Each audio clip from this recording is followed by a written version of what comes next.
क्या आपका जुड़ाव सुनिश्चित हो चुका है? नागेश जी, मैं जुड़ चुकी हूँ। आई होप कि मेरी आवाज आप तक सही से पहुंच रही होगी।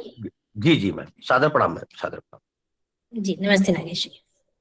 आदरणीय श्री अखिलेश कांत सर, क्या आप हमारे बीच जुड़ चुके हैं सर?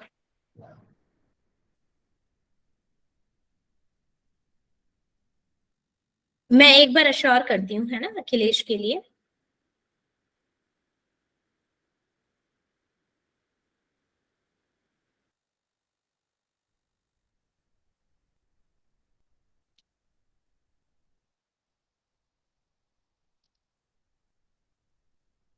जैसे ही मुख्य अतिथि का जुड़ाव हमारे बीच हो, तकनीकी टीम से मैं निवेदन करूंगा कि वो तुरंत सूचित करे। हमें इंतजार है आज के इस कार्यक्रम के हमारे मुख्य अतिथि नागेश जी, आदरणीय निदेशक। नागेश जी, सर सर सर जुड़ सर रहे हैं यहीं से। दे रहा हूं मैं। ठीक है सर सर सर नागेश जी, ऑनर रेड्डी सर जुड़ गए हैं और प्रगति मैडम। सर प्रगति मैम हाँ जुड़ सर, चुकी हैं। ऑलरेडी सर का इंतजार है सर, बस वो जुड़ने वाले हैं। सर भी जुड़ चुके हैं। सर भी जुड़ जी चुके हैं नागेश जी। यस यस, बहुत बहुत स्वागत है। हमारे मुख्य अतिथि डॉक्टर हनरेड्डी एन सर हमारे बीच जुड़ चुके हैं। तो मैं कार्यक्रम के प्रथम पंक्ति में श्री रमेश पांडे सर, निदेशक सीआरसी लखनऊ को सादर आमंत्रित करूंगा कि सर आप आए और आज के मुख्य अतिथि सर का स्वागत कर कार्यक्रम को गति प्रदान करें। श्री रमेश पांडे सर। बहुत बहुत धन्यवाद पांडे जी। आज सीआरसी लखनऊ और एनआईएमएचआर सीहोर मध्य प्रदेश के कोलैबोरेशन में हम लोग वर्ल्ड स्किज़ोफ्रेनिया डे मना रहे हैं, जिसका टॉपिक है dealing with stigma and misconceptions. आज के हमारे चीफ गेस्ट इस प्रोग्राम के डॉक्टर हनरेड्डी एन सर, जो कि डायरेक्टर हैं हमारे डिपार्टमेंट के। सर, मैं आपका बहुत स्वागत करता हूं, अभिनंदन करता हूं सीआरसी परिवार की ओर से, अपने सभी अधिकारी कर्मचारियों की ओर से। आपसे सर, ये हम लोगों की पहली औपचारिक इस तरह की मुलाकात है, तो बहुत खुशी भी हो रही है कि आपके साथ सर हम लोग प्रोग्राम कर रहे हैं, आपके स्टीम्ड इंस्टीट्यूशन के कोलैबोरेशन में प्रोग्राम कर रहे हैं सर। हमारी पूरी टीम सर अभी वाराणसी में है और हम लोग दिव्य कला शक्ति कार्यक्रम कर रहे हैं। तो हम लोग अभी पार्टिसिपेंट्स को रिसीव करना और पार्टिसिपेंट्स को उनकी जगह छोड़ना और बहुत सारे तरह के प्रोटोकॉल्स में बिजी हैं सर। तो बहुत फॉर्मल तरीके से और जिस तरीके से वेलकम आपका होना चाहिए वो नहीं कर पा रहे हैं, लेकिन सर आपसे जल्दी ही डिपार्टमेंट में मिलना होगा, ऐसी हम लोगों की इच्छा भी है सर। और सीआरसी के जो भी हमारे वो है, हमारे इनिशिएटिव्स हैं, हम लोग ग्रुप में भी शेयर करते रहे हैं सर।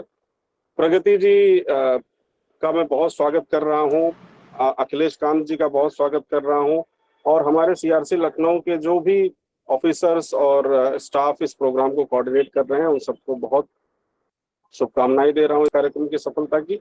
सर, मैं अभी कहीं सड़क पे हूँ और यहीं से प्रोग्राम में जुड़ गया हूँ आपका स्वागत करने के लिए, तो मैं बहुत ज्यादा बोलने में सक्षम नहीं हूँ। आपकी बातें सुनूंगा सर, मोबाइल से ही जुड़ के, और बाकी प्रगति जी और अखिलेश जी की बात हम लोग सुनेंगे। सारे पार्टिसिपेंट जो इस प्रोग्राम में जुड़ रहे हैं उन सबका भी बहुत स्वागत। कार्यक्रम की सफलता की सबको बहुत बहुत शुभकामनाएं। बहुत बहुत धन्यवाद सर। Thank you. बहुत बहुत धन्यवाद सर। हमारे बीच आज के कार्यक्रम में अपनी महनीय उपस्थिति प्रदान कर रहे डॉक्टर हनरेड्डी एन सर। आप IFOS त्रिपुरा 2008 बैच में भारतीय सेवारत श्रेष्ठतम भाव को स्थापित करते हुए वर्तमान समय में private secretary, minister of parliament affairs, coal and mines के पद को भूषित कर रहे हैं। हमारा यह सौभाग्य है कि आप निदेशक NIMHR के पद पर आपके कुशल निर्देशन को प्राप्त करने हेतु नियुक्त किया गया और निरंतर आप NIMHR के लिए जो सुदृढ़ता हो सकती है उसके पक्ष को स्थापित करने हेतु निरंतर प्रयासरत है। अधिक समय आपका जाया न करते हुए मैं सादर आमंत्रित करूंगा डॉक्टर हनरेड्डी एन सर कि आप आए और अपने महनीय उद्बोधन हम सभी के बीच में रखें। आदरणीय मुख्य अतिथि सर। हाँ, थैंक यू पंडित जी। हाँ, गुड आफ्टरनून टू ऑल। आज ये जैसे कि आप सबको ये मैसेज गया था कि डिपार्टमेंट ने डिफरेंट डिफरेंट डेज का रिलेटेड टू डिसेबिलिटी फील्ड में सर्कुलेट किया था, सभी इंस्टीट्यूट में भी, सीआरसी होगा, एनआईएस होगा, इंक्लूडिंग एनएमएचआर का। तो ये डिफरेंट डिफरेंट डेज एक जगह पे कंपाइल करके सबको सर्कुलेट हुआ है, और इसको इस डिफरेंट डिफरेंट डेज पे अपने अपने इंस्टीट्यूट को इस हर एक दिवस को अच्छे से सेलिब्रेट करें, सो दैट एवरी डे का there is a significance and let there be awareness about the each day. तो ये वन ऑफ द बहुत इम्पोर्टेंट इनिशिएटिव है डिपार्टमेंट का, एंड आई थिंक इससे सेकेंड डे है। लास्ट टाइम हमने एक्सेसिबिलिटी डे सेलिब्रेट किया। तो डिफरेंट डेज डिफरेंट ऑर्गेनाइजेशन ने सेलिब्रेट करने के लिए रखा होगा। इसका बेसिक ऑब्जेक्टिव होता है कि उस डे पे अगर आप उसको सेलिब्रेट करेंगे तो आम पब्लिक में थोड़ा सा अवेयरनेस आएगा। स्पेशली आज के डे में मैं I may not be a technical person to talk about the schizophrenia day, but आज एक अच्छा इनिशिएटिव की दो इंस्टीट्यूट, एक सीआरसी और एक हमारा national institute of mental health rehabilitation, दोनों मिलके ये जो प्रोग्राम कर रहा है, इसका एक इनिशिएटिव कि ऐसे हम आगे भी ये इसी तरह प्रोग्राम डिफरेंट प्रोग्राम्स करेंगे। एंड हमारा इंस्टीट्यूट को बेसिकली नेशनल इंस्टीट्यूट एनएमएचआर को ज्यादा रेलेवेंस रहेगा, क्योंकि ये इंस्टीट्यूट का अभी just it is in stages of development, just infancy पे है। इसके लिए बाकी सभी इंस्टीट्यूट्स की इसको डेवलप करने में हेल्प भी जरूरत पड़ेगा। और आज के डे में जो इस डे का पर्पस जो होगा, जिस इंस्टीट्यूट का one of the major objective भी होगा to provide rehabilitation services to the various mental health patients और इंटेलेक्चुअल डिसेबिलिटी पेशेंट्स। सो आज के डे में, आज तो हमारा इंस्टीट्यूट अभी जस्ट इन्फेंसी पे है, इसी छोटे मात्रा में ऑर्गेनाइज हो रहा है। अगले जब भी नेक्स्ट एवरी ईयर होगा ये प्रोग्राम, मैं आशा करूंगा इसको और लार्जर स्केल पे जब हम रेगुलर बिल्डिंग में शिफ्ट करेंगे उसके लिए अच्छे से ऑर्गेनाइज होगा। बट आज एक अच्छी शुरुआत है कि इस जो स्किज़ोफ्रेनिया के बारे में थोड़ा सा टेक्निकली सबको आप समझाएंगे एंड सब लोग समझेगा। पहले जो समझेगा तो then only people will go for treatment और व्हाटएवर रिहेबिलिटेशन सर्विसेज। तो मैं आज हमारे टीम से जो एकेडमिक सेक्शन इंचार्ज है मैडम प्रगति पांडे और सीआरसी की तरफ से सभी लोगों को कंग्रेचुलेट करूंगा कि ऐसे प्रोग्राम ऑर्गेनाइज किया है। मैं और आशा करूंगा कि ऐसे प्रोग्राम बहुत होगा, एंड इससे जितने भी डिसेबिलिटी में जो भी इस फील्ड में जो एक्सपर्ट्स है उनको भी अपॉर्चुनिटी मिलेगा to interact with each other.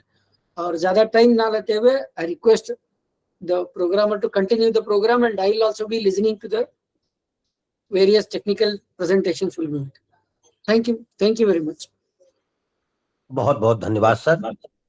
आपका कुशल निर्देशन हम सभी के लिए प्रेरणा का एक मार्ग प्रशस्त करता है। मैं कार्यक्रम में प्रथम वक्ता के रूप में हमारे बीच जुड़ी आदरणीय श्री प्रगति पांडे मैम, सह आचार्य चिकित्सा मनोविज्ञान को सादर आमंत्रित करता हूं कि मैम आप आए और आज के इस विषय पर हम सभी के बीच अपनी विशेषज्ञता प्रस्तुत करें। आदरणीय Shrimati Pragati Pandey ma'am. Thank you so much Nagesh ji, and thank you so much our director sir कि आप हमारे प्रोग्राम में आए। और हम लोगों का मोटिवेशन काफी बड़ा हुआ है, क्योंकि काफी समय बाद डायरेक्टर एनआईएमएचआर के पद पर रहे व्यक्ति का जो है हमें आशीर्वाद मिल रहा है इस कार्यक्रम में। So thank you so much sir. बस मुझे आप लोग 1 मिनट दीजिए।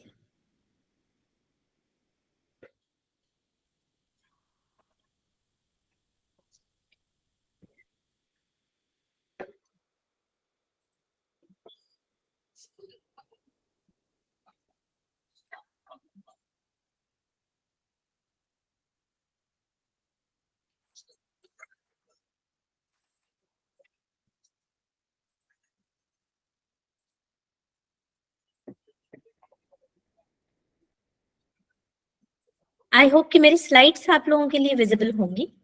यस विजिबल है। सो आज हम लोग यहाँ पर सभी लोग हम लोग उपस्थित हैं वर्ल्ड स्किज़ोफ्रेनिया जो है वो डे ऑब्जर्व करने के लिए, जैसा कि हमारे डिपार्टमेंट ने बताया है।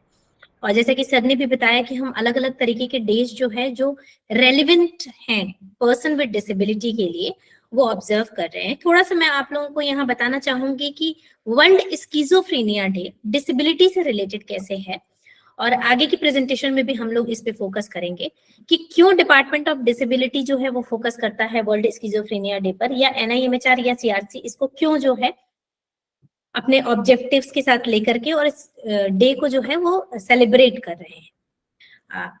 आप देखेंगे स्किज़ोफ्रेनिया एक ऐसी बीमारी है जिसमें कि जो पर्सन है वो रियलिटी में और जो उसकी उसका जो परसेप्शन है रियलिटी का और इमेजिनेशन में, उसमें डिफरेंस नहीं कर पाता है। तो एक तरह से देखते हैं कि जो एग्जीक्यूटिव फंक्शंस होते हैं, जो उसकी मेमोरी है, जो उसकी इमोशनल एक्सप्रेशन है, लोगों के साथ जो उसका रिलेशनशिप बनाना है, उसके बाकी जो कार्य करने की क्षमताएं हैं, ये सारी चीजें इससे प्रभावित होती हैं। तो वह पर्सन शारीरिक तौर पर तो आपको बिल्कुल ठीक दिखाई देगा अगर आप उसको दूर से देखेंगे या ध्यान से या बहुत नजदीक से उसको नहीं देख रहे हैं तो, लेकिन मानसिक तौर पर जो है उसके अंदर बहुत सारी डिसेबिलिटीज आती हैं। इसलिए हम मानते हैं कि ये जो इलनेस है ये क्रॉनिक इलनेस की श्रेणी में आता है और जो है एक person with disability mental illness की वजह से जो है वो इस इलनेस की वजह से सबसे ज्यादा होता है बाकी और मेंटल इलनेसेस की अपेक्षा, अगर उसको हम लोग कंपेयर करते हैं तो। अपना प्रेजेंटेशन में कोशिश करूंगी कि बायलिंगुअल रखूं, क्योंकि हमारे पास उत्तर प्रदेश, मध्य प्रदेश और सेंट्रल पार्ट ऑफ इंडिया से बहुत सारे लोग जुड़े हैं जिनका माध्यम हिंदी है, तो हम कोशिश करेंगे कि हम उसको वैसा ही रखें। आप देख रहे होंगे कि स्लाइड्स में भी स्किज़ोफ्रेनिया को हम देख रहे हैं कि एक सीरियस मेंटल इलनेस है, क्रॉनिक मेंटल इलनेस है, जिसमें व्यक्ति जो है सोचने की क्षमता, महसूस करने की क्षमता और उसको कैसा व्यवहार करना चाहिए, ये सारी चीजें उसकी प्रभावित होती हैं। जो व्यक्ति स्किज़ोफ्रेनिया से अफेक्टेड होता है उसका रियलिटी से जो टच होता है वो जो है प्रभावित होता है। जैसा कि मैंने आप लोगों को बताया कि जो इमेजिनेशन है, मतलब मुझे ये पता है कि मैं क्या इमेजिन कर रही हूँ, क्या ड्रीम कर रही हूँ और क्या रियलिटी है, वास्तविकता क्या है, उसके अंतर को हम समझते हैं। किसी व्यक्ति को हम देख रहे हैं तो हमें ये पता चलता है कि वो व्यक्ति को हम सच में वो हमारे सामने है और हम देख रहे हैं। लेकिन स्किज़ोफ्रेनिया में जो व्यक्ति स्किज़ोफ्रेनिया से ग्रसित है वो इस परसेप्शन को इसका जो है परसेप्शन नहीं कर पाता है। उसको लगता है कि जो वो इमेजिन कर रहा है वही रियलिटी है, या बहुत बार उसको रियलिटी अपनी इमेजिनेशन जैसी या काल्पनिक लगती है। ये चीजें फैमिली के लिए भी और फ्रेंड्स के लिए भी, जो उसके आसपास लोग हैं उनके लिए बहुत डिस्ट्रेसिंग होता है।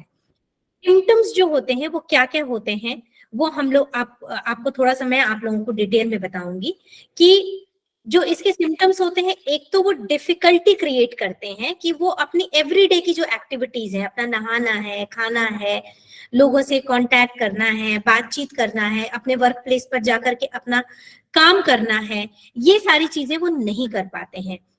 बहुत सारे ऐसे लोग हैं जो काम तो कर पाते हैं लेकिन उसको इफेक्टिवली एग्जीक्यूशन जो है उसका वो नहीं कर पाते हैं। अपना ऑफिस डेली बेसिस पे अटेंड तो करते हैं लेकिन बहुत सारे हिंड्रेंसेस आते हैं उनके इस रियलिटी कांटेक्ट ना होने की वजह से।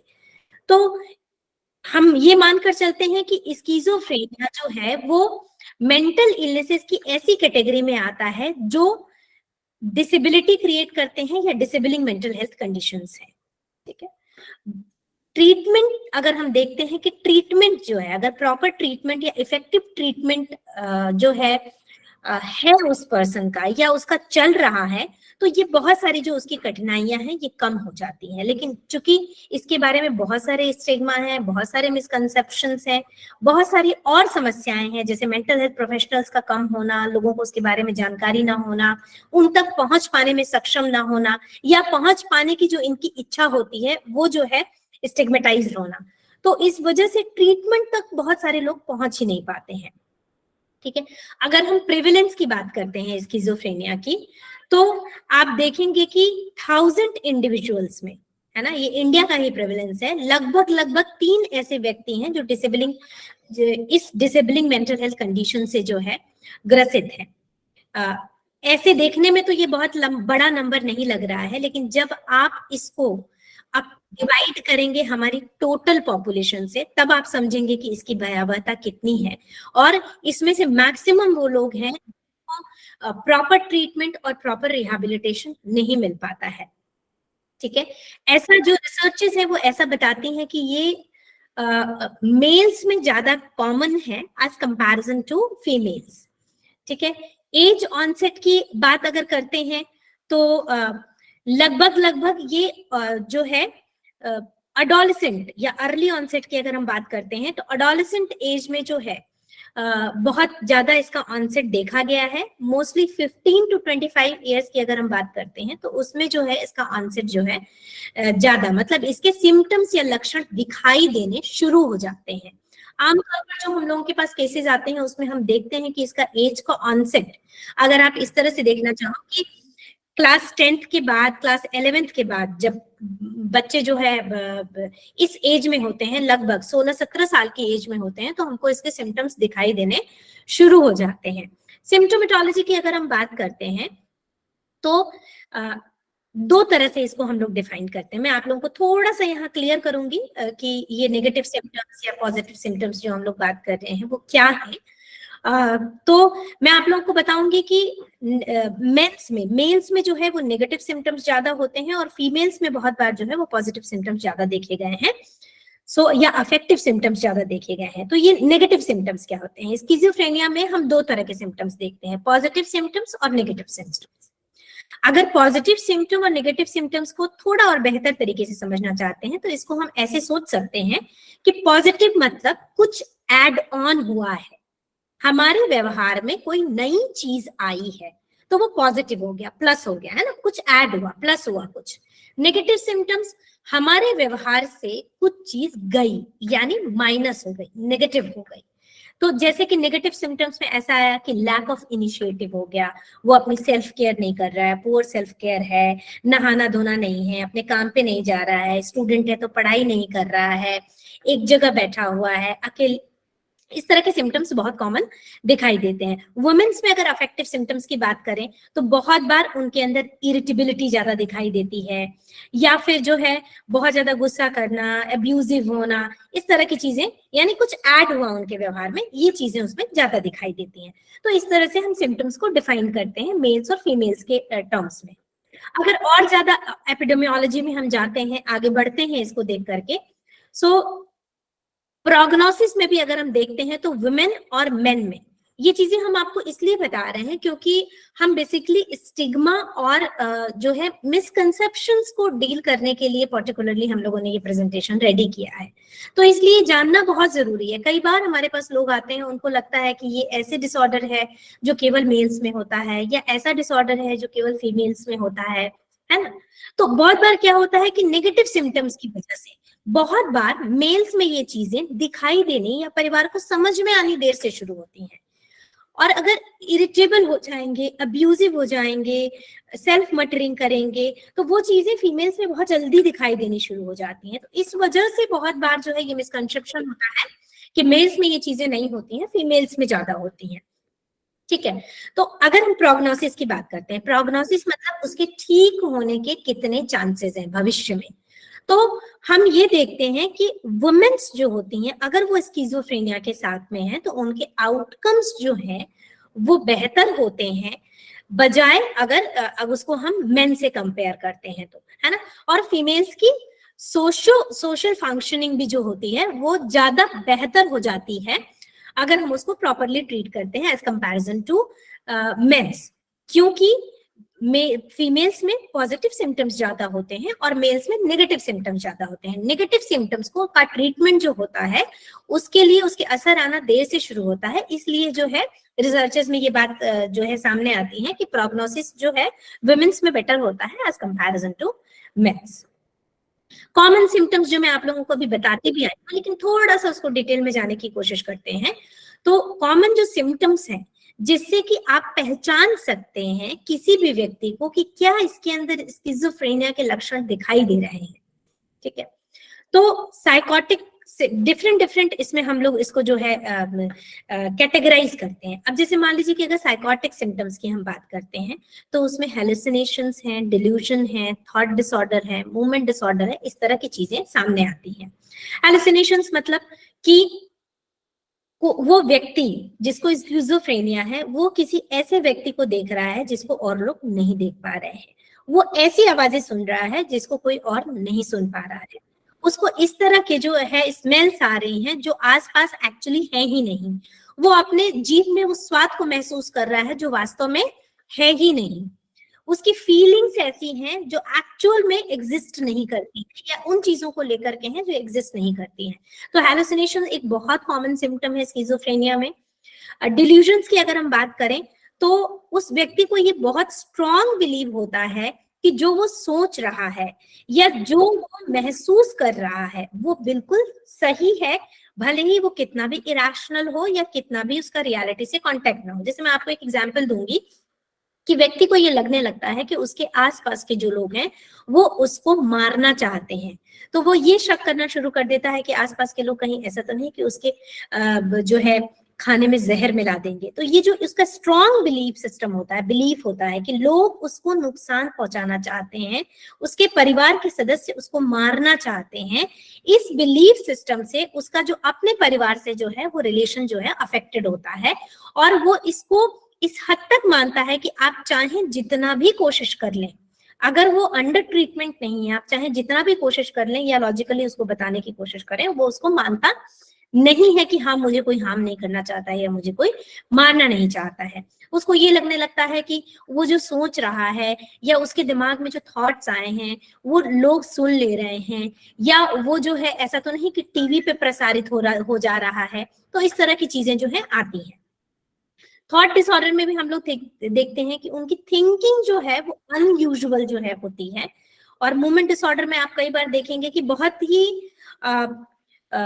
अब एबनॉर्मल उनके बॉडी मूवमेंट्स कई बार होते हैं। जैसे मान लीजिए कि अगर वो मटरिंग भी कर रहे हैं या किसी पर्टिकुलर हैलुसिनेशन को वो लोग अगर रिस्पॉन्ड कर रहे हैं तो उनके डिफरेंट टाइप के फिंगर मूवमेंट्स होते हैं। कई बार ऐसा होता है कि इस टाइप की स्किज़ोफ्रेनिया होते हैं जिसमें घंटों वो एक जगह एक पोजीशन में बैठे हुए हैं, कुछ एक अलग सा जो है बॉडी पोस्चर बना करके। तो इस तरह से जो है आपको जो है साइकोटिक सिम्टम्स उनके अंदर दिखाई देंगे। नेगेटिव सिम्टम जैसा कि मैं आप लोगों को थोड़ा बहुत अभी मैंने बताया हुआ है कि उनको प्लानिंग में प्रॉब्लम होती है। जैसे कि मान लीजिए कि वो शॉपिंग करने गए हैं तो वो डिसाइड नहीं कर पाते हैं कि उनको क्या खरीदना है क्या नहीं खरीदना है।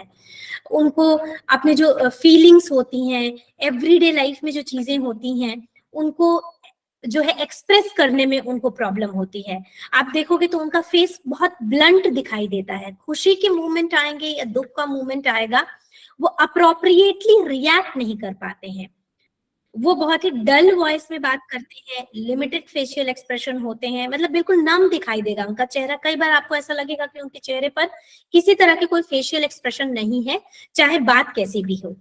सोशल इंटरेक्शन को अवॉइड करते हैं, अकेले रहना ज्यादा पसंद करते हैं, लो एनर्जी उनके अंदर फील होती है। बहुत सारा टाइम जो है वो पैसिव एक्टिविटीज में वो लोग जो है डील करते हैं।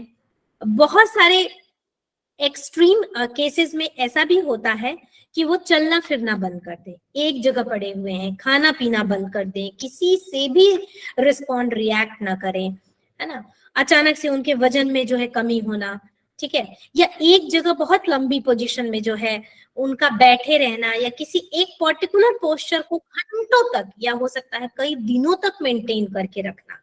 तो जिसको हम लोग जो है चिकित्सकीय मनोविज्ञान और मनोचिकित्सकीय भाषा में उसको हम लोग कैटाटोनिया या कैटाटोनिक पोस्चर्स कहते हैं, उसमें जो है उनका बैठे रहना।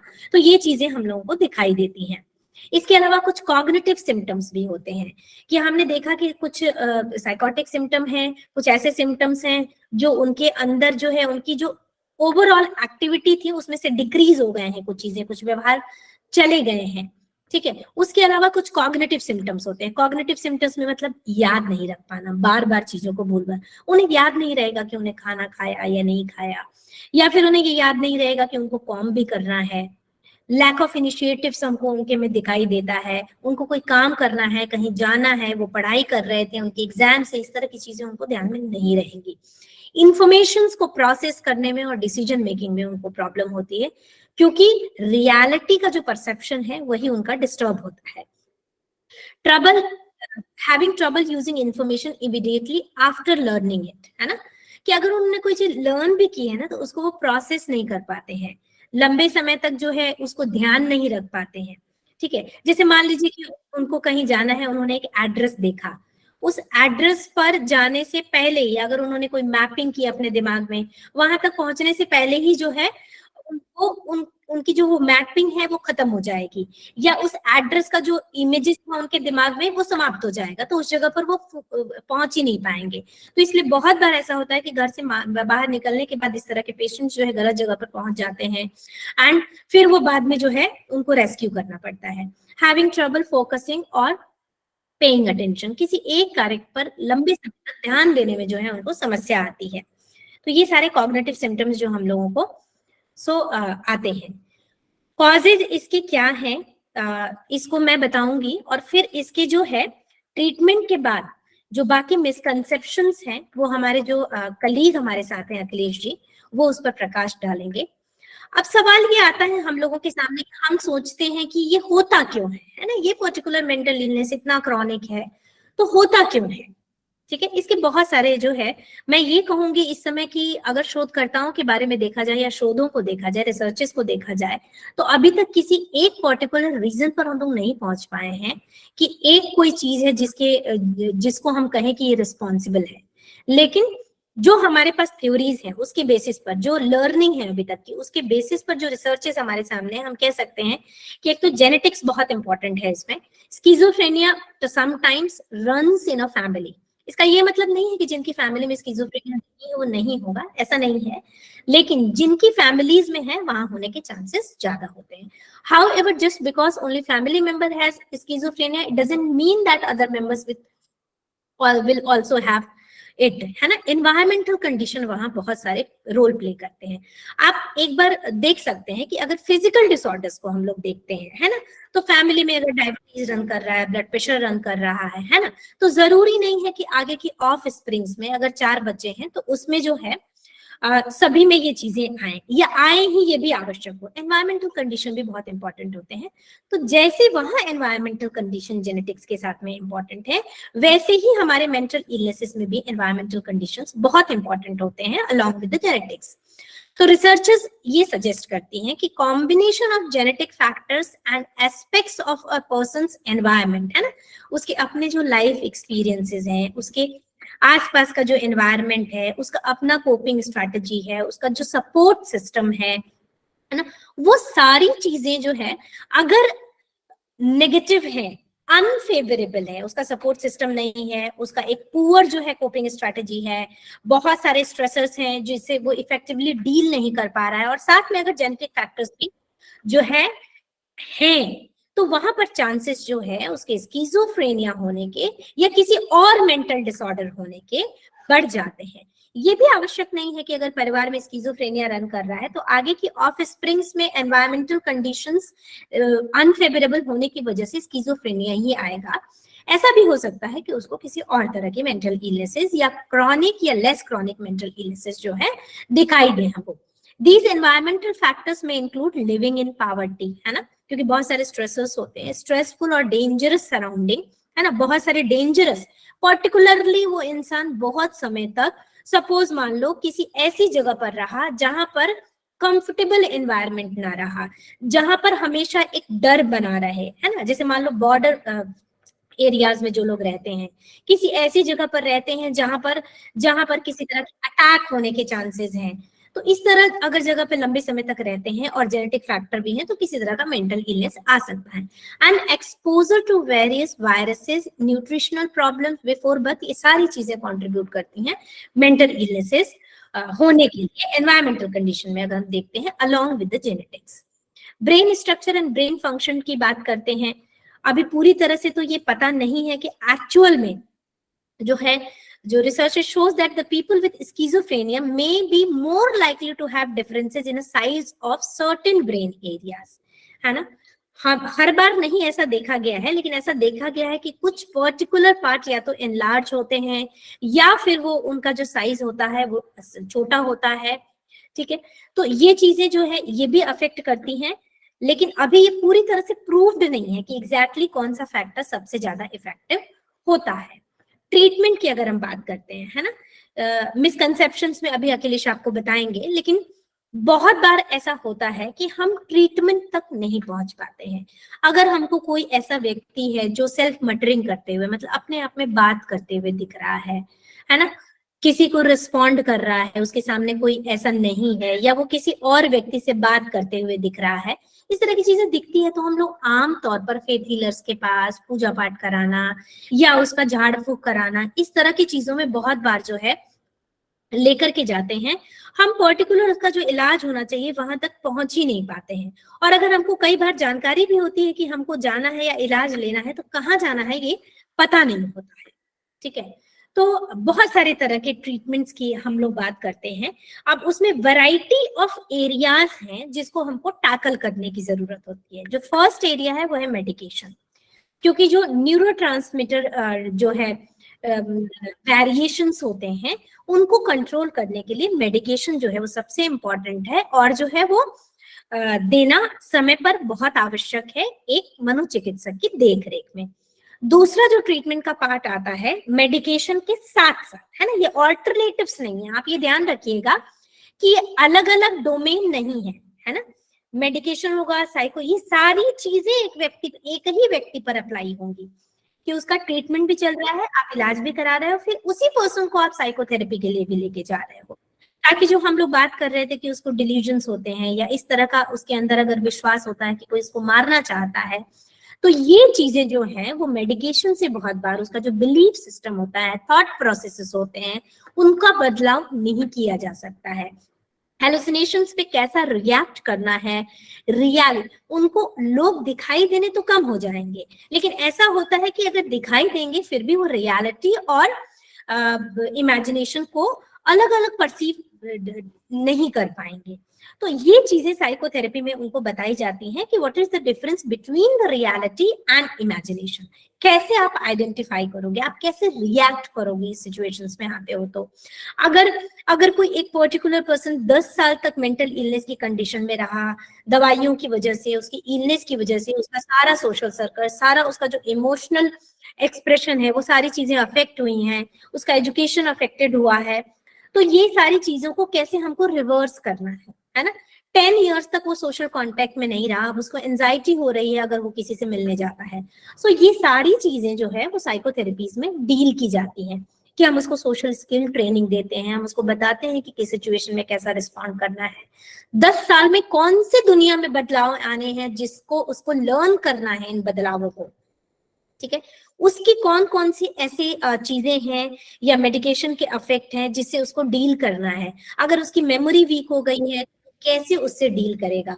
अगर उसको, सपोज मैं आपको एक एग्जांपल देती हूँ कि सपोज मान लो उसको हमने कोई काम दिया है ना, उसको दिन भर में 10 काम करने हैं, वो ये भूल जाता है कि उसको दिन भर में 10 काम क्या करने हैं। तो अलार्म के सिस्टम से साइकोथेरेपी में हम उसको ट्यून करते हैं कि अलार्म सिस्टम से उन 10 कामों को वो अपने दिन में कैसे कैसे प्रोसीड कर सकता है और उसके क्या क्या स्टेप्स हो सकते हैं। ठीक है, family education and support provide करना बहुत इंपॉर्टेंट होता है।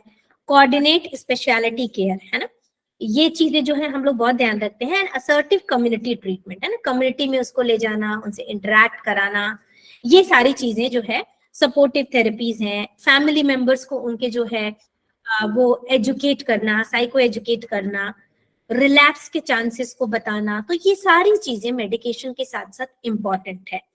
इन्हीं सारे इंपॉर्टेंस को देखते हुए हम देखते हैं कि मेडिकेशन के पार्ट को तो पूरी इफेक्टिवली डील किया जा रहा था, लेकिन चूंकि रिहैबिलिटेशन पार्ट कहीं ना कहीं जो है एक गैप दिखाई दे रहा था, इसी गैप को ध्यान में रखते हुए जो है NIMHR की परिकल्पना की गई, जिसमें कि डिसेबलिंग मेंटल हेल्थ कंडीशन जैसे कि स्किज़ोफ्रेनिया है या बाइपोलर डिसऑर्डर है या OCD है, सीवियर डिप्रेशन है ना, डिमेंशिया, इस तरह की जो कंडीशंस हैं, उसके पेशेंट्स ऑन मेडिकेशन अगर बेहतर कर रहे हैं या जो है ट्रीटमेंट पर मेंटेन कर रहे हैं, तो उनको मेन स्ट्रीम में लाने के लिए कौन कौन सी जो है रिहैबिलिटेटिव पार्ट्स की जरूरत हो सकती है या पुनर्वास की आवश्यकता हो सकती है किस किस दिशा में, उस पूरे कॉन्सेप्ट को लेकर के जो है NIMHR की परिकल्पना की गई है।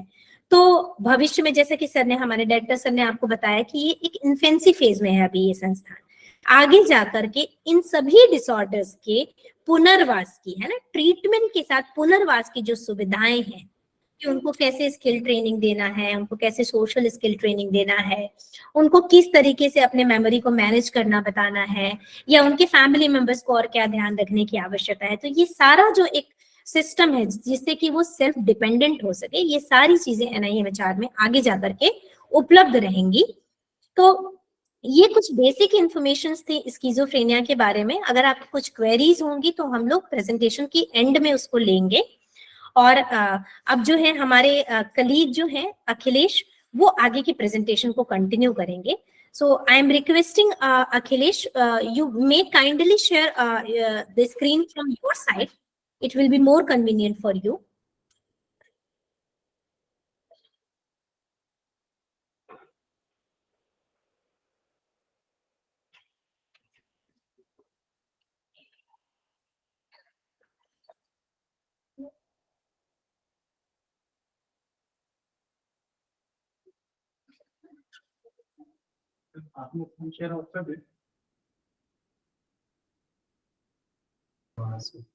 किनका? बहुत बहुत अच्छा। धन्यवाद मैम। नागेश जी, आप अखिलेश को क्या एक्सेस, उनका वीडियो और ऑडियो म्यूटेड है, तो क्या एक्सेस हाँ, ऑडियो एक्सेस म्यूटेड? हाँ, एक्सेस ऑडियो दीजिए। म्यूटेड है, वीडियो में तो वो जी दिखाई दे रहा है। जी जी, प्रेजेंटेशन आ जा सकती है। हाँ आ, हाँ श्री अखिलेश सर आप प्रेजेंटेशन कर सकते हैं। आपको यहाँ से होस्ट कर दिया गया है, को होस्ट बना दिया गया है आपको।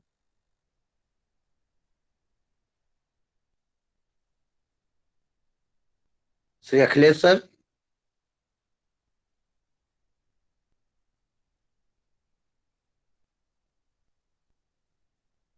सर आप तक मेरी आवाज पहुंच रही है?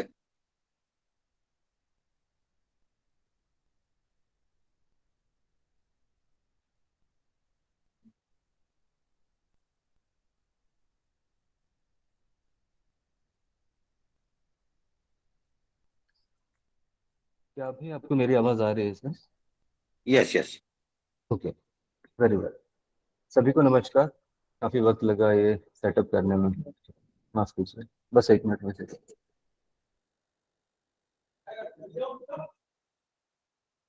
बहुत बहुत धन्यवाद प्रगति मैडम का, जिन्होंने प्राथमिक चीजें हमारे सामने एक्सप्लेन करी हैं। मैं कोशिश करूंगा आगे उन चीजों के बारे में बात करने की जो सीजोफ्रेनिया से जुड़ी हुई हैं, और जो सीजोफ्रेनिया से जुड़ी हुई गलत अवधारणाएं आमतौर पे लोगों के मन में आ जाती हैं।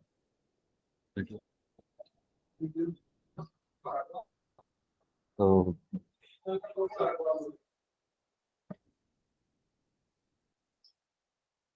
यहाँ हम बात कर रहे हैं ऐसी धारणाएं जो व्यक्ति के मन में एक तरह से गलत फहमी पैदा करती है सिजोफ्रेनिया के संबंध में। क्योंकि हम मानसिक रोगों की जब बात करते हैं तो ये बहुत ही जटिल चीजें हैं। जनमानस जो साधारण लोग हैं उनके लिए समझना उतना आसान नहीं होता। हम और आप सभी लोग यहाँ पे मेंटल हेल्थ प्रोफेशनल्स हैं, इस क्षेत्र से जुड़े हुए हैं, लंबे समय से इसमें प्रैक्टिस कर रहे हैं, चीज़ों को ऑब्जर्व कर रहे हैं, और हम trained, I guess you can say, तो हमें बहुत सारी चीज़ें क्लियर है। पर जब हम किसी सामान्य व्यक्ति के नज़र से सब सारे वाक्य को देखते हैं, किसी मानसिक विकार या मानसिक विकृति को देखते हैं, तो उनके मन में कई तरह की दुविधाएं या गलत अवधारणाएं हो सकती हैं। ऐसी अवधारणाओं की हम बात आज कर रहे हैं कि कौन से मिथ्स हैं, मिसकंसेप्शंस हैं, गलत अवधारणाएं हैं। इनमें से प्रमुख या पहले हम बात करते हैं कि एक सामान्य विचार लोगों के मन में आता है। वो विचार कुछ ऐसा होता है कि जिन लोगों को मानसिक समस्या है या जो मानसिक रूप से स्वस्थ नहीं है, वो हमारी रेगुलर सोसाइटी में या नॉर्मल जो लोग हैं उन लोगों के बीच में बिलोंग नहीं करते। तो उनका स्थान साधारण जो व्यक्ति हैं, जो समूह है, समाज है, उसमें नहीं होता, बल्कि उन्हें जेल इत्यादि में उन्हें डाल देना चाहिए। इसमें बहुत सारे आई थिंक एस्पेक्ट्स होते हैं चीज़ों के। कई बार ऐसा होता है कि लोग अगर मानसिक रूप से स्वस्थ नहीं, तो घर वालों का भी ऐसा नजरिया बन जाता है उनके लिए कि अब इनकी देखभाल कितने समय तक हम करेंगे या कर पाएंगे। तो उनकी तरफ से जो विड्रॉन टेंडेंसीज होती हैं वो अपने आप को पीछे खींच लेते हैं, जबकि उन्हें सपोर्ट करना चाहिए था। जिसकी वजह से चल रहा है ना? ओके। सो जिसकी वजह से कई बार ऐसे लोग जिन्हें सिजोफ्रेनिया है या अन्य कोई भी मेंटल इलनेस है, तो अकेले पड़ जा सकते हैं, वो नशे की लत में पड़ सकते हैं, वो ऐसे लोगों की संगत में पड़ सकते हैं जो निरंतर आपराधिक कृत्यों में संलग्न रहें, जिनका कोई क्रिमिनल एंगेजमेंट या एंगेजमेंट हो, और जिसके चलते वो जेल तक पहुंच सकते हैं। लेकिन जब ऐसे लोग कानूनी प्रक्रिया से, लॉ से जेल तक पहुंचते हैं, तो बहुत रिस्क होता है कि जो लोग भी वहाँ हैं उनके लिए भी ये बहुत दुविधा की बात होती है कि अब इन्हें हम ट्रीटमेंट के लिए भेजें या इन्हें यहीं छोड़ दिया जाए, क्योंकि घर से तो वो आ चुके हैं, घर वाले शायद अब रिस्पॉन्सिबिलिटी लेना नहीं चाहते, प्रॉपर उन्हें गाइडेंस मिल नहीं पा रहा है, कौन उनकी रिस्पॉन्सिबिलिटी लेगा। तो इट्स अ फैक्ट, ये सिर्फ भारत में ही नहीं, बहुत सारी कंट्रीज में, खासकर डेवलपिंग कंट्रीज जो हैं, वहाँ जब कोई उनकी देखरेख करने वाला नहीं होता तो दे somehow and up in prisons, वो जेल में उनका अंत देखने को मिलता है कि वो जेल में चले गए। अब उन्हें ना तो कोई, वो अपना पक्ष भी नहीं रख सकते चीज़ों को लेके, और ऐसे लोगों के साथ कई बार बहुत षड्यंत्र करके उन्हें फंसाया जा सकता है, लोग उनका फायदा उठा सकते हैं उनकी मानसिक अस्वस्थता का। और तो ये है, मिथ है, अवधारणा है कि जिन लोगों की मानसिक अस्वस्थता है उन्हें नॉर्मल सोसाइटी में ना रख के उन्हें या तो जेल में डाल दिया जाए। आगे हम बात करते हैं कि कई बार सिजोफ्रेनिया को एक डिसऑर्डर होता है जिसको पर्सनालिटी डिसऑर्डर में हम काउंट करते हैं, कैटेगराइज करते हैं, उसका नाम है डिसोसिएटिव आइडेंटिटी डिसऑर्डर, या इसको एक और तरह से हम समझते हैं मल्टीपल पर्सनालिटी डिसऑर्डर। आमतौर पे इस संबंध में हमने बहुत सारी फिल्में देखी होती हैं जिसमें एक ही व्यक्ति के अंदर अलग अलग तरह से उसका मन काम करता है। अभी मैं अखिलेश हूँ, थोड़ी देर में मैं रवि बन जाऊंगा, फिर मैं राहुल बन जाऊंगा, फिर मैं कुछ और बन जाऊंगा। तो इस पर्टिकुलर डिसऑर्डर को या कंडीशन को मल्टीपल पर्सनैलिटी डिसऑर्डर या डिसोसिएटिव आइडेंटिटी डिसऑर्डर की कैटेगरीज में हम रखते हैं। इसका जो मैनिफेस्टेशन होता है, आमतौर पे हम ये समझ लेते हैं कि ये ही सिजोफ्रेनिया है, क्योंकि मीडिया, फिल्में, आजकल बहुत कुछ टेलीविजन पे चलता है, और वो लोग सारी चीज़ों को साइंटिफिकली या क्लिनिकली उतना एक्यूरेट पोर्ट्रे नहीं कर पाते, प्रेजेंट नहीं कर पाते। उनको मिर्च मसाला थोड़ा चाहिए होता है तो वो अपनी तरह से चीज़ों में मसाला भरते हैं। So it's a misconception about schizophrenia कि उसमें हर एक व्यक्ति जिसको सिजोफ्रेनिया होती है उसकी मल्टीपल पर्सनैलिटीज हो जाती हैं, यानी कि उसका सेल्फ मल्टीपल हो सकता है, वो अलग अलग तरह से अपने आप को आइडेंटिफाई करके। It is not necessary at all. कुछ केसेस में जब व्यक्ति को हेलुसिनेशन या डिल्यूजन्स हो रहे हैं तो हो सकता है वो इस तरह की चीजों को बहुत छू के वापस आ जाए, पर एग्जैक्टली ऐसा नहीं होता है। उसको आवाजें सुनाई दे सकती हैं जबकि आसपास कोई भी ना हो, तो उसको ऐसा लग सकता है कि कोई मुझसे बात कर रहा है, मुझे कोई दिखाई दे रहा है, जबकि किसी और को वो नहीं दिखेगा। असल में वहाँ नहीं होगा, वो रियलिटी के बियॉन्ड होगा जो भी एक्सपीरियंस हो रहा है उसको। तो इट डज नॉट मीन कि उसके अंदर मल्टीपल लोगों का जन्म हो जाएगा और एक वक्त में वो रामू, एक वक्त में श्यामू हो जाएगा, ऐसा नहीं होता ऐसी दूसरी में। आगे हम बात करते हैं कि सिजोफ्रेनिया जिन लोगों को होता है वो नेसेसरीली बहुत एग्रेसिव, वायलेंट, बहुत हिंसक हो जाते हैं। ये तथ्य पूरी तरह से गलत कह पाना भी मुश्किल है, क्योंकि सिजोफ्रेनिया इतनी डिसेबलिंग कंडीशन है और इसकी सिवियरिटी इतनी ज्यादा हो सकती है सिम्टम्स की, कई बार उसमें एग्रेशन बहुत ज्यादा अनकॉमन नहीं है, कई बार देखने को मिलता है। लेकिन इसको ऐसे टैग कर देना कि सिजोफ्रेनिया है तो व्यक्ति वायलेंट हो गई होगा, उसको एग्रेशन हो गई होगा, वो हिंसा करेगा ही, ये अवधारणा गलत है। तो अगर हमारे समाज में, हमारे आसपास कोई ऐसा व्यक्ति है जिसको सिजोफ्रेनिया है या हमें लग रहा है कि ये रिस्क पे है, तो पहले तो हमें घबराना नहीं चाहिए चीज़ों से। और अगर हो सके हम जुड़े हैं समुदाय से जुड़े हैं, तो किसी भी मेंटल हेल्थ फैसिलिटी से हम जुड़े हुए हैं और हम सब कर रहे हैं ऑलरेडी, तो हमें अश्योर थोड़ा सा करना होता है लोगों को कि आप इससे घबराएंगे नहीं और सही समय पे सही स्टेप लेंगे, सही हेल्प सीख करेंगे, तो इन चीज़ों को मैनेज किया जा सकता है। डरने की, घबराने की जरूरत नहीं है, क्योंकि इससे एक डिस्ट्रैक्शन या डेविएशन पैदा होता है। जब हम डर जाते हैं इस बात से कि कोई व्यक्ति है जो एग्रेसिव हो जाएगा, वायलेंट हो जाएगा, तो हम अपने हाथ पीछे कर लेते हैं और उस आदमी को सपोर्ट हम कर नहीं पाते, चाहे वो हमारे घर का हो, आसपास का हो, या किसी फैसिलिटी में भी हो।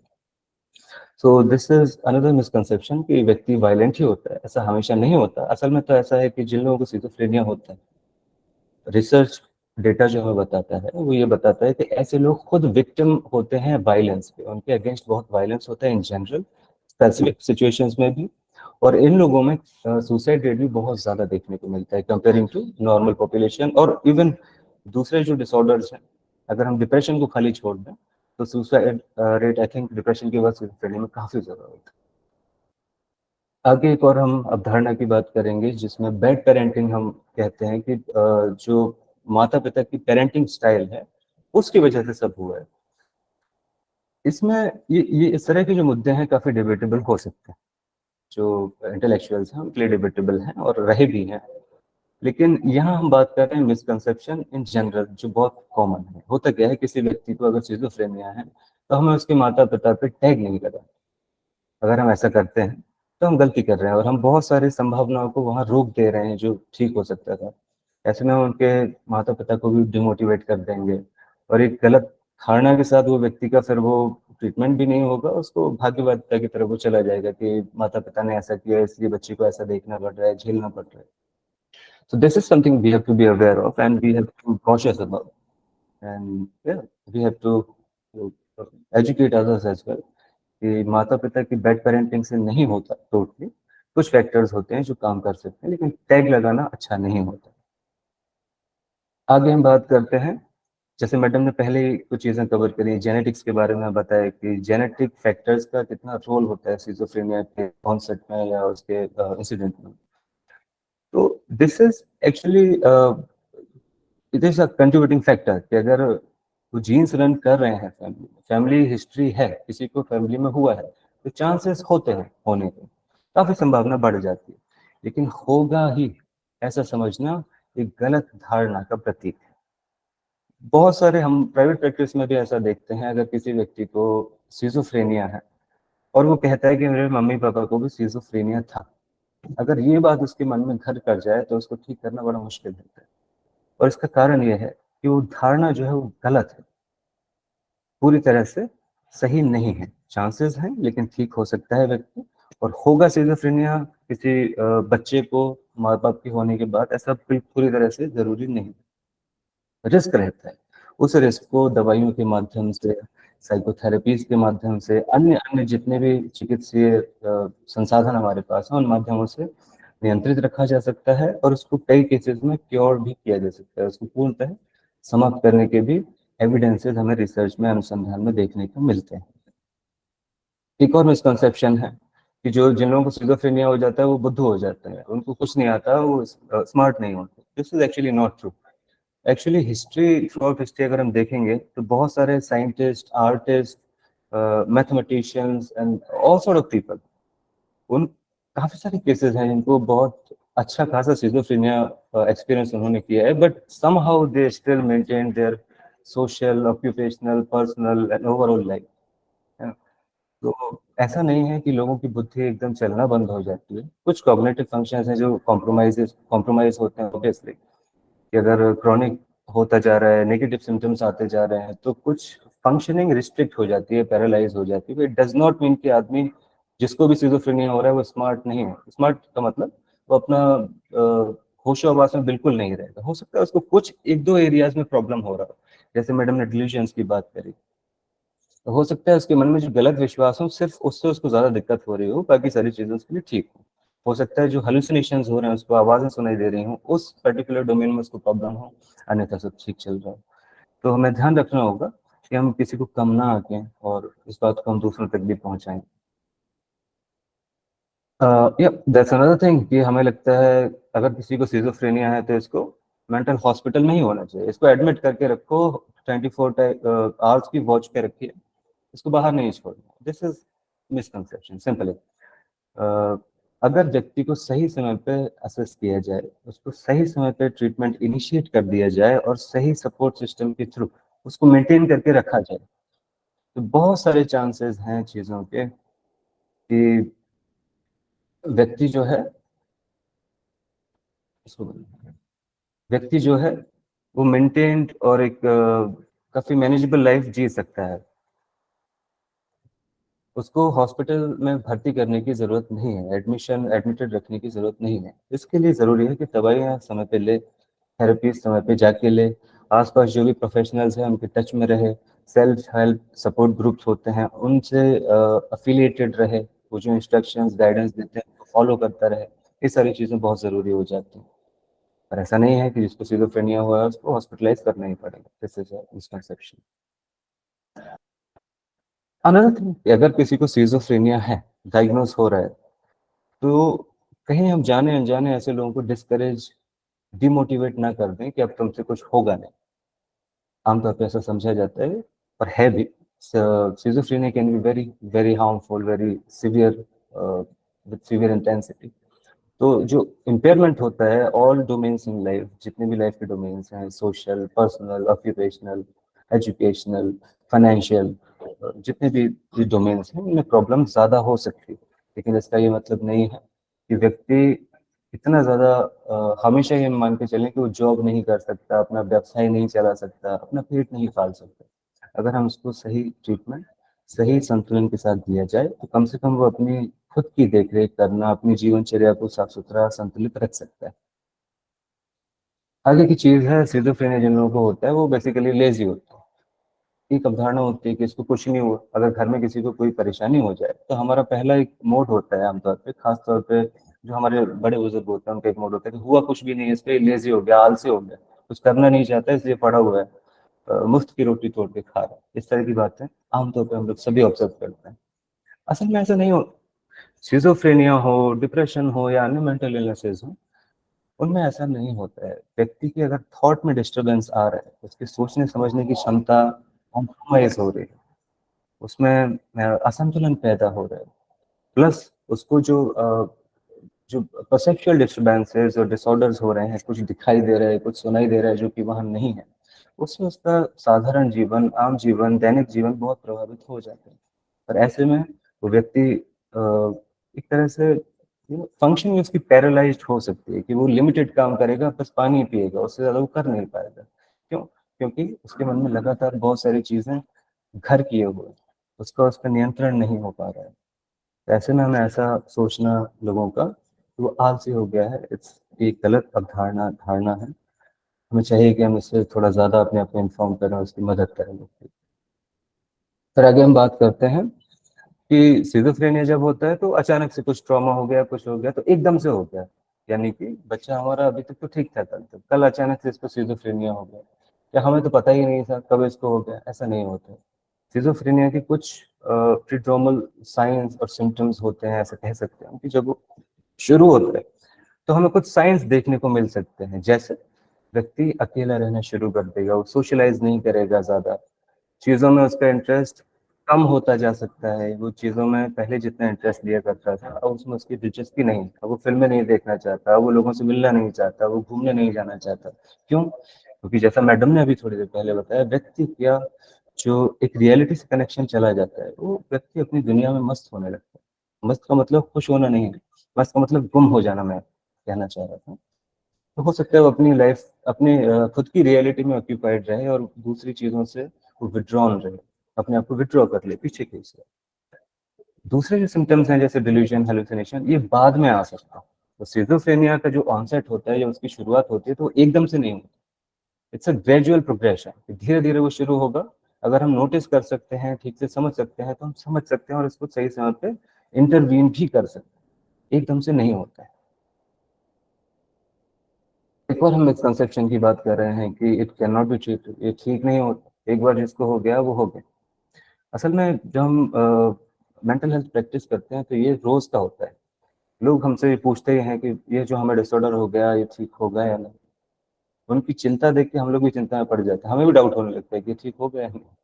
पर मामला कुछ ऐसा है कि अगर सही समय पे असेसमेंट हो, हम चीज़ों को आइडेंटिफाई करना, सही समय पे डायग्नोसिस क्लियर हो जाए, सही समय पे इंटरवेंशन शुरू हो जाए और वो एक सही कोर्स में चलता रहे, तो बहुत संभावनाएं बढ़ जाती हैं कि व्यक्ति ठीक हो जाएगा, मैनेज कर लेगा चीज़ों को। और हो सकता है व्यक्ति की पर्सनैलिटी फैक्टर्स अच्छे हों, उसका सोशल सपोर्ट अच्छा हो, फैमिली सिस्टम अच्छा हो, डायनेमिक्स अच्छे हों, उसकी खुद की कोपिंग स्ट्रेटजीज, तनाव से लड़ने की उसकी खुद की क्षमताएं वो बहुत अच्छी हों, तो व्यक्ति पूरी तरह से भी ठीक हो सकता है। तो ऐसा नहीं है कि सिजोफ्रेनिया के व्यक्ति ठीक नहीं हो सकता है। बस हमें सही संतुलन में, सही अनुपात में चीज़ों को उसको प्रोवाइड कराते रहना जरूरी है। एक और मिथ की हम बात कर रहे हैं, असल में स्टिग्मा ही एक तरह से हम समझ सकते हैं कि जब किसी की शादी किसी से हो जाती है और हमें बाद में पता चलता है कि इसको कोई मानसिक बीमारी है, खासतौर पर सिजोफ्रेनिया, जो कि बहुत सीवियर और क्रॉनिक और बहुत इंटेंस तरह का डिसऑर्डर हम समझते हैं, कंसेप्चुलाइज करते हैं। ऐसे में क्या होता है, जिस व्यक्ति से आपकी शादी हुई या जिस घर में किसी सिजोफ्रेनिया के व्यक्ति की शादी हुई है, उस घर के लोग उसकी बीमारी को छुपाने की कोशिश करते हैं, स्टिग्मा की वजह से कि लोग क्या कहेंगे। और इसकी वजह से एक तरह से उसका जो रिकवरी हो सकती थी वो पैरालाइज हो जाती है, उस पर फिर कोई उसमें विकास देखने को नहीं मिलता है, उसमें सुधार देखने को नहीं मिलता उसकी overall condition. So it's a misconception conception कि किसी की शादी हो गई तो आपको भी अच्छा हो जाएगा, प्लस ये स्टिग्मा भी बन जाता है। आगे हम बात करते हैं स्टिग्मा की। स्टिग्मा का मतलब है कि मानसिक विकारों या विकृतियों के लिए या बीमारियों के लिए साधारण जनमानस के मन में, साधारण लोगों के मन में, इवन प्रोफेशनल्स के मन में भी कई बार तो एक खास तरह की अवधारणा बनी होती है। पहले से हम प्रीऑक्यूपाइड होते हैं कि ये चीज है, हम उसको ना तो एक्सप्लोर करना चाहते, ना साइंटिफिकली क्लिनिकली उसको एड्रेस करना चाहते। तो जब तक हम ये करते नहीं हैं तब तक उन चीजों में सुधार होने की दिशा में हम काम नहीं कर पाते, हमारे वही रूढ़िवादी तरीके होते हैं। क्योंकि मेंटल हेल्थ का कॉन्सेप्ट जिस तरह से आजकल हम लोग काम कर रहे हैं इस पे थोड़ा सा नया है, इंडियन सोसाइटी के लिए काफी नया है देखा जाए तो। और रूरल एरियाज की हम बात करें तो ऑब्वियसली हम सभी जानते हैं कि वहाँ क्या हालत है। सो स्टिग्मा की जब हम बात करते हैं तो उनकी कुछ पहले से फिक्स बिलीव्स होते हैं, पहले से ओपिनियंस होते हैं कि ये हुआ है इसको, इसका ये परिणाम है, इसका ये होगा परिणाम आखिर में।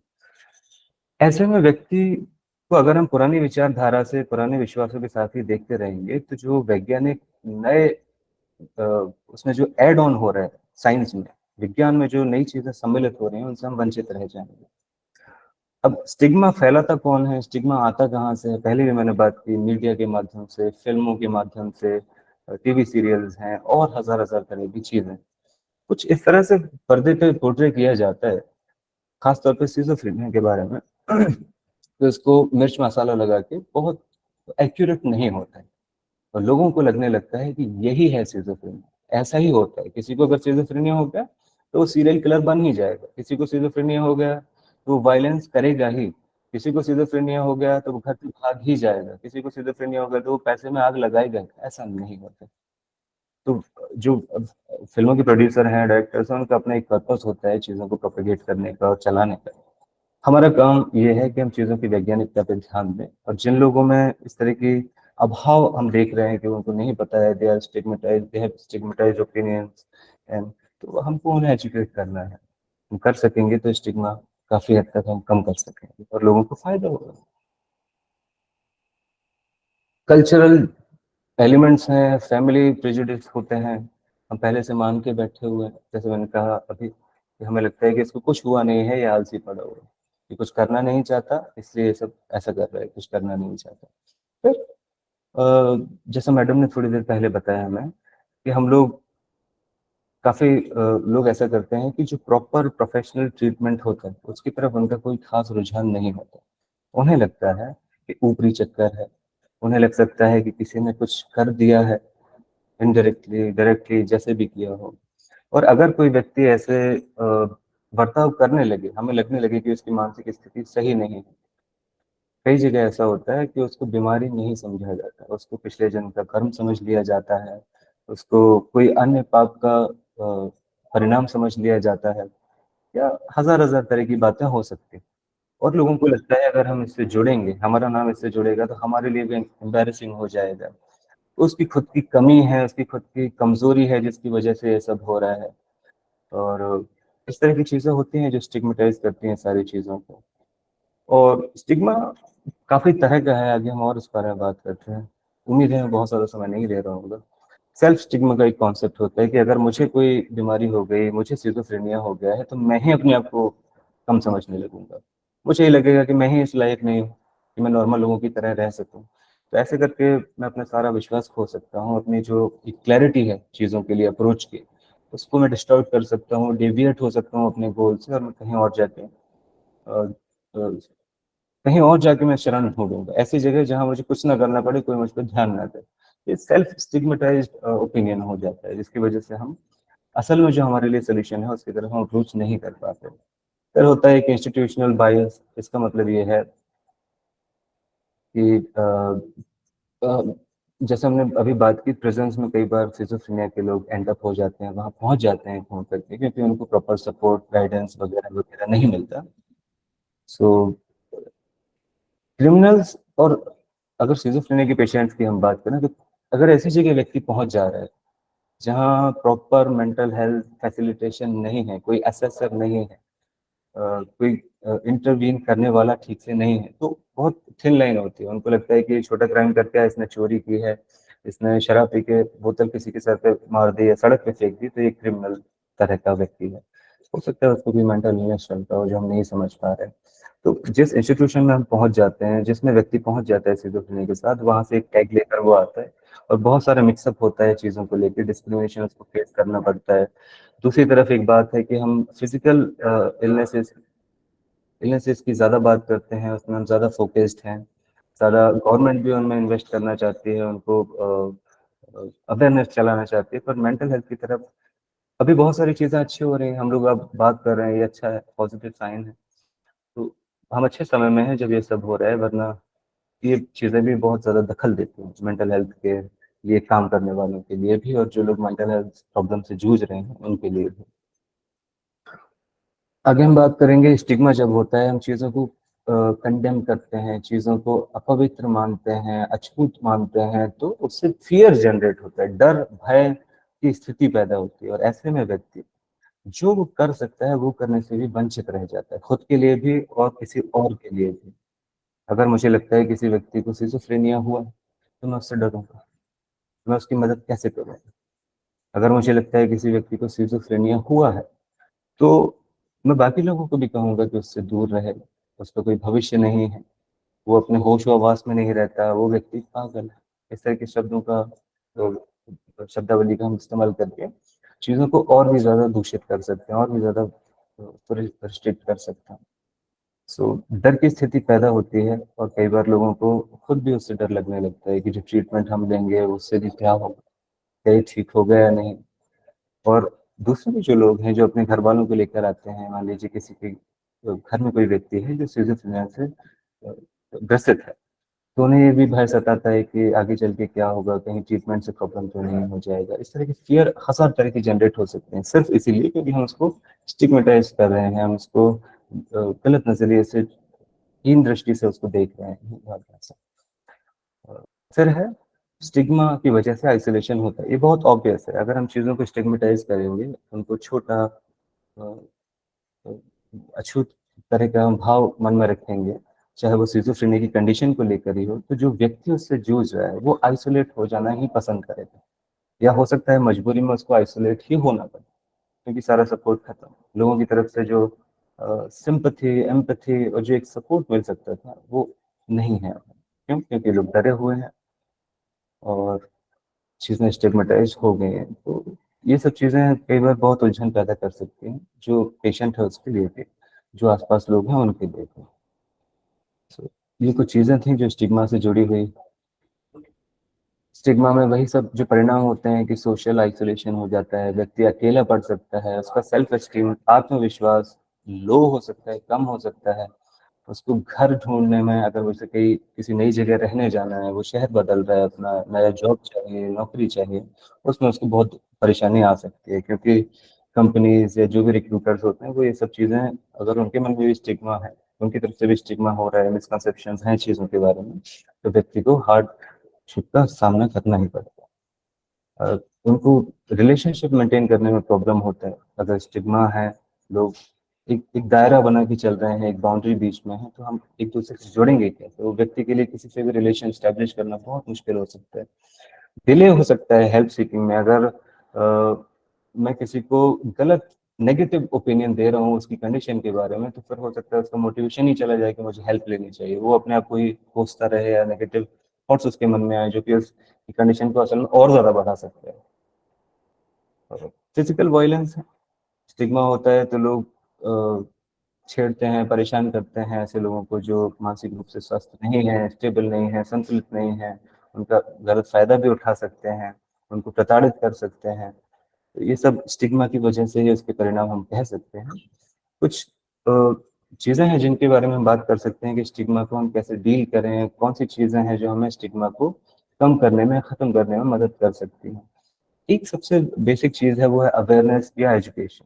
हम चीजों के बारे में जितना बात करें, जैसे कि हम और आप सब लोग जुड़े हुए हैं, मुझे बोलने का मौका दिया जा रहा है, आप लोग सब सुन रहे हैं, अगर ये सब चीजें और अच्छे लेवल पे हम सब लोगों के साथ ज्यादा से ज्यादा लोगों को जोड़ सकें, खासतौर पर उस वर्ग को जोड़ सकें जो इसमें दिलचस्पी नहीं दिखाता है, या वो उनको नहीं लगता कि ये भी एक मुद्दा है जिंदगी का, बात करने जैसी कोई बात हो सकती है, तो लोगों के मन में जो स्टिग्मा, जो मिसकंसेप्शंस हैं, गलत धारणाएं हैं, उनको काफी हद तक एक हुक मिल सकता है जिसके जिसके सहारे वो सही जगह पर पहुंच सकते हैं, उनको सही तथ्य पता चल सकते हैं उस बीमारी के संबंध में।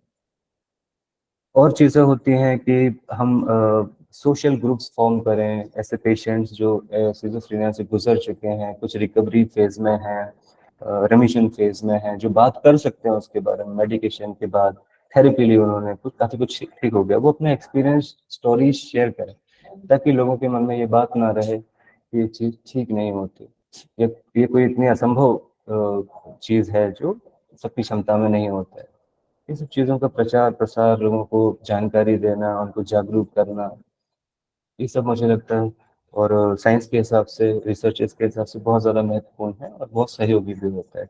अगर हम सामान्य लोगों की, हमारी आपकी ऐसे बात करें, मन में अगर लोग कंपैशन इस तरह के लोगों के लिए जुटा पाएँ, अपनापन, हमदर्दी, उनके लिए थोड़ी केयर करना, उनके लिए कुछ ऐसा व्यवस्था इंतजाम करना, जैसे गवर्नमेंट कई तरह की स्कीम्स लेकर आती है लोगों के लिए, चाहे वो डिसेबिलिटी के क्षेत्र में हो, चाहे मेंटल इलनेसेस के क्षेत्र में हो, या अन्य एलिमेंट इम्पेयरमेंट्स के से जो व्यक्ति गुजरते हैं उन लोगों के लिए हो, ताकि वो सेल्फ एम्पावर हो जाएं, अपने पैरों पे खड़े हो जाएं, कुछ आत्मविश्वास उनमें आए, कुछ क्षमताएं उसकी उनकी बढ़ें अलग अलग डोमेन्स में, तो वो खुद से एक्सप्लोर कर सकें चीज़ें। एंड ये कुछ चीज़ें थी जो हमने आज बात करी। बहुत बहुत धन्यवाद। बहुत बहुत धन्यवाद सर।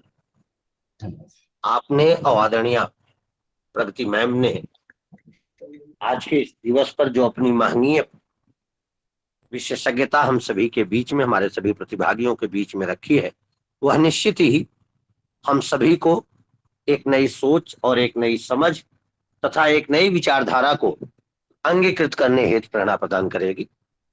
हमारे प्रतिभागियों में से अगर किसी का कोई प्रश्न है तो आप श्री अखिलेश सर के समक्ष वो प्रश्न रख सकते हैं। आप सभी के लिए माइक ऑन की जा रही है, आप अपने प्रश्न सर के समक्ष रख सकते हैं।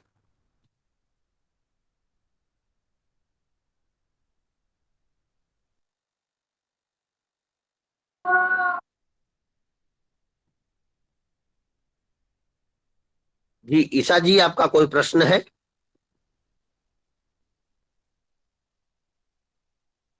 सर चैट बॉक्स में एक प्रश्न आया हुआ है।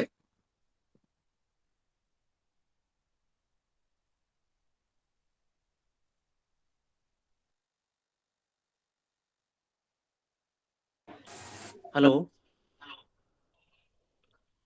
Hello, I am audible? Harnam ji, अभी सर एक प्रश्न का उत्तर दे रहे हैं, उसके बाद मैं आपका प्रश्न लूंगा अगली कड़ी में। Okay okay sir Akhilesh sir. मेरी आवाज आप तक पहुंच रही है? जी जी सर, जी सर। ये सवाल जो पूछा है बहुत कॉमन और बहुत लोगों के द्वारा पूछे जाने वाला सवाल है। अक्सर पेशेंट्स इसको पूछते हैं कि क्या सिजोफ्रेनिया की मेडिसिन लाइफ टाइम चलती? असल में सिजोफ्रेनिया जिस तरह की इलनेस है, उसका जो ऑनसेट होता है, जो कोर्स होता है, बहुत प्रोग्रेसिव होता है, यानी कि ग्रेजुअली चीजें बदलती हैं, ऊपर नीचे होती रहती हैं। तो रिसर्चर्स को हम देखें, लिटरेचर को देखें, वो हमें ये बताता है कि सिजोफ्रेनिया थोड़ा सा कंपेरेटिवली साधारणतः हम मान के चलते हैं कि लंबा चलेगा, लेकिन अगर सही समय पे चीजें शुरू हो जाएं, ट्रीटमेंट शुरू हो जाएं, जो सिम्टम्स आ रहे हैं व्यक्ति में उनको मैनेज कर सकें, थेरेपीज की मदद ली जाए, और साथ साथ में जो थेरेपी और साइकोथेरेपी और मेडिसिन का जो बैलेंस है, अगर उसमें कोऑर्डिनेशन है, उसमें बैलेंस है, तो चीजें जल्दी से हटाई जा सकती हैं। जो मेडिसिन की अब बात कर रहे हैं, जरूरी नहीं है कि लाइफ टाइम चलेगा ही, लेकिन रिकमेंडेशन ये है, क्योंकि लिटरेचर हमें ये बताता है और हमें रिस्क नहीं लेना चाहिए चीज़ों को लेकर, वो ये है कि मेडिसिन लंबी चलती है, और अगर किसी को ज़्यादा सीवियर सिम्टम्स हैं, लंबे समय से चीज़ें चल रही हैं, सपोर्ट सिस्टम अच्छा नहीं है, एनवायरमेंटल फैक्टर्स इन्वॉल्व हैं कि उसकी कंडीशन को और बिगाड़ रहे हैं, तो केसेस में लाइफ टाइम मेडिसिन की भी ज़रूरत पड़ती है और वो चलता है। ढेर हाँ, सारे एक और प्रश्न सर चैट बॉक्स में है। जी, ढेर सारे क्वेश्चन देख पा रहा हूँ। In such condition person can be violent, person can be violent, पर सभी जिनको सिजोफ्रेनिया हो जाता है सारे वायलेंट होते हैं ऐसा नहीं होता। कुछ केसेस में होता है, उसमें बहुत सारे वेरिएबल्स होते हैं, बहुत सारे कारक होते हैं जो ये रोल प्ले करते हैं कि व्यक्ति वायलेंट है। अगर व्यक्ति को मान लीजिए पैरानोया के फीचर्स आ रहे हैं, व्यक्ति को जो डिल्यूजन है, जो गलत विश्वास हो गया, उसको ऐसा हो गया है कि सब लोग मुझे मार देना चाहते हैं, और ये विश्वास उसके मन से, जो कि गलत विश्वास है, हम मान के चल रहे हैं, 1 या 2 साल से बना हुआ है, जिसकी वजह से वो घर से निकल नहीं पा रहा। उसको लगता है कि मैं बाहर निकलूंगा और कोई मुझे जान से मार देगा या मुझे अन्य तरह से नुकसान पहुंचा देगा, तो क्या होगा, एक वक्त के बाद व्यक्ति फ्रस्ट्रेट हो सकता है, और उस फ्रस्ट्रेशन की वजह से व्यक्ति को गुस्सा आ सकता है और वो वायलेंस कर सकता है। पर सभी वायलेंस करेंगे सिजोफ्रेनिया अगर है तो ऐसा नहीं होता, कुछ कंडीशंस होती हैं उसकी वजह से वायलेंस होता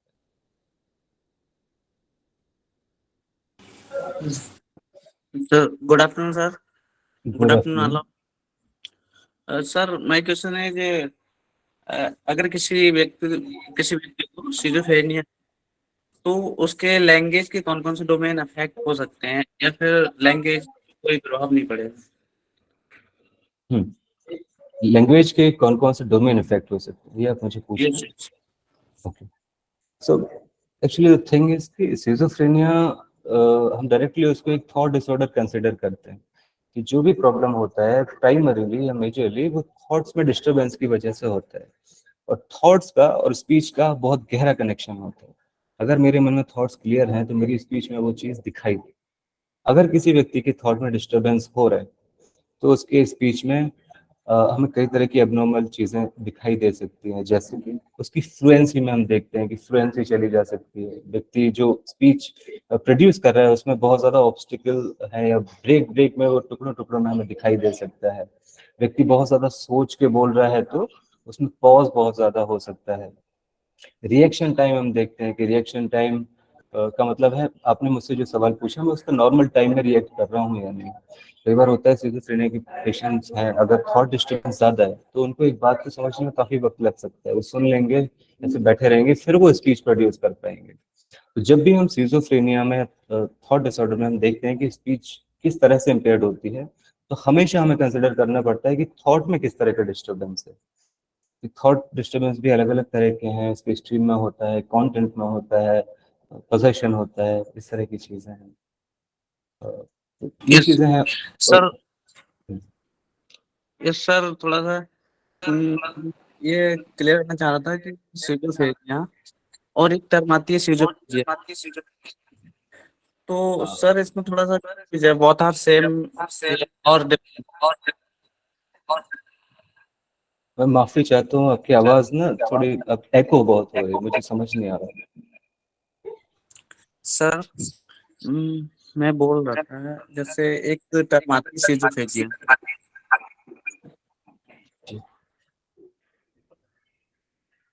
हाँ जी, सुन रहा हूँ, बताइए बताइए सर। सर जैसे मेरे को थोड़ा कंफ्यूजन था, मैं सिजोफ्रेनिया से पढ़ा था, तो सिजोफ्रेनिया के कुछ सिम्टम्स सिजोफ्रेनिया से मिलते जुलते हैं, तो मैं ये जानना चाह रहा था सर कि सिजोफ्रेनिया ये बहुत सेम और डिफरेंट। मैं आपका सवाल समझ नहीं पा, अगर आप लिख सकते हैं तो समझने में आसानी होगी। आपकी आवाज ना एको हो रही है, और अभी तो मेरी भी एको हो रही है।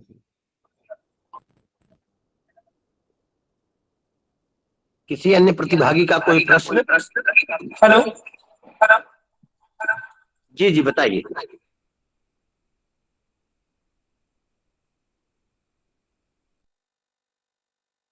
अगर किसी अन्य प्रतिभागी का कोई प्रश्न है तो सर के समक्ष रखें, अन्यथा की स्थिति में मैं कार्यक्रम की अगली कड़ी में बढ़ूं।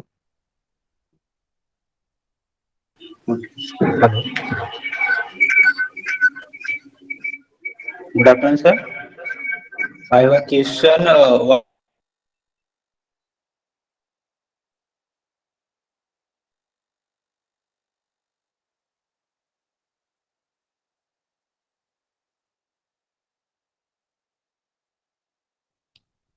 मुझे लगता है कि हमारे प्रतिभागियों में कुछ एक दो ऐसे प्रतिभागी हैं जो कुछ पूछना तो चाहते हैं, लेकिन नेटवर्क का कुछ इशू है। सर देखिए, कुछ प्रश्न चैट बॉक्स में आ रहे हैं। अखिलेश सर। हाँ जी, हाँ जी, मेरी आवाज तक आ रही जी है? जी, कुछ एक दो जी। प्रश्न और आप चाहें तो ले लें सर, उसके बाद हम लोग धन्यवाद ज्ञापन की तरफ हाँ जी, अग्रसर होंगे। जी।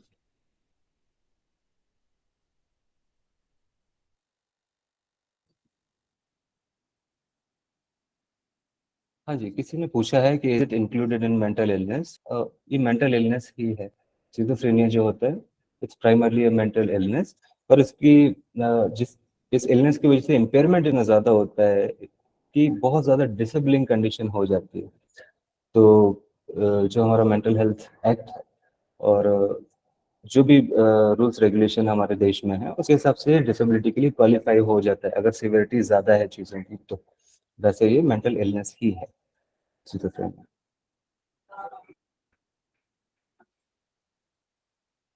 मुझे लगता है सर कि अब कार्यक्रम की अगली कड़ी की तरफ चलें, क्योंकि आपका भी जी। बहुत सा समय हम लोगों ने प्राप्त कर लिया है और आप भी मिनट टू मिनट अपने किन्हीं अन्य कार्यक्रमों में व्यस्त रहते हैं। तो मैं कार्यक्रम की अगली कड़ी में बढ़ते हुए आज के इस कार्यक्रम में रिसोर्स पर्सन के रूप में एक महत्वपूर्ण वक्ता के रूप में हमारे साथ जुड़े हुए आदरणीय श्री प्रगति पांडे मैम का धन्यवाद ज्ञापित करता हूं, और हमारे बीच अपनी विशेषज्ञता प्रदान करने वाले आदरणीय श्री अखिलेश कांत सर का धन्यवाद ज्ञापित करता हूं।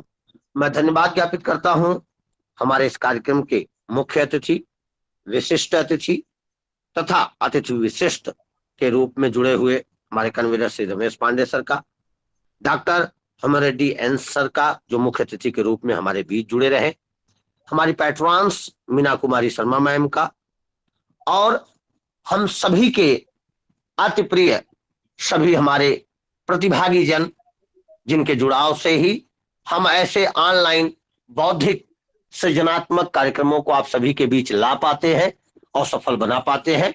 आप सभी का मैं संपूर्ण सीआरसी लखनऊ परिवार एवं NIMHR सीहोर की तरफ से बहुत बहुत धन्यवाद ज्ञापित करता हूं। आशा और विश्वास है हम सभी आज के इस विषय विशेषज्ञता से बहुत कुछ सीखे होंगे और निश्चित ही एक नए चिंतन को लेकर हम सभी आगे बढ़ेंगे। इसी विश्वास के साथ आप सबका पुनः पुनः धन्यवाद। श्री अखिलेश सर का पुनः पुनः धन्यवाद। आप सभी लोग लेफ्ट कर सकते हैं। कार्यक्रम आधिकारिक रूप से यहीं पर पूर्ण किया जा रहा है। सभी बहुत को बहुत धन्यवाद। सादर धन्यवाद। बहुत बहुत धन्यवाद। धन्यवाद सर।